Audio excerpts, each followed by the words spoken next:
دخل الإمام ابن سيرين إلى أحد المساجد، يقول: فوجدت شابا عمره لا يتجاوز 10 سنوات.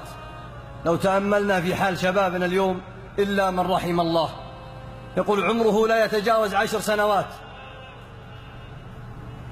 واقفا يصلي وكأنه جذع نخلة من شدة خشوعه. يقول: لما انتهى من صلاته ناديت: يا غلام أقبل، ابن من أنت؟ قال: أنا ولد يتيم ليس لي أب ولا أم. قال: أترضى، إمام من أئمة المسلمين، قال: أترضى أن أكون لك أب وأن أقوم بشؤونك؟ قال: أوافق. تأملوا، 10 سنوات ويتيم. قال: أوافق ولكن ب5 شروط. يا الله! فتعجب الإمام، قال: وما هي شروطك؟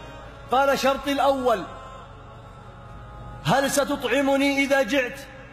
قال: أطعمك حتى تشبع.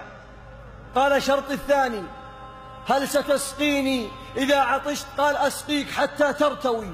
قال: شرطي الثالث: هل ستكسيني إذا عريت؟ قال: أكسيك بأجمل الثياب. قال: شرطي الرابع: هل ستشفيني إذا مرضت؟ قال: أما المرض أقدم لك الدواء والعلاج والله يتولى شفاك. قال: شرطي الخامس: هل ستحييني إذا مت؟ قال: أما هذه فلا، لأن الحياة والممات بيد الله سبحانه وتعالى. فتأملوا ماذا قال هذا الصبي. قال: يا رجل، يا هذا، ما دمت لا تستطيع أن تشفيني إذا مرضت وأن تحييني إذا مت، إذن اتركني. قال: ولمن أتركه؟ قال: اتركني للذي خلقني فهو يهدين، والذي هو يطعمني ويسقين، وإذا مرضت فهو يشفين، والذي يميتني ثم يحيين. فقال الإمام: لا إله إلا الله. توكل على الله فكفاه الله سبحانه وتعالى.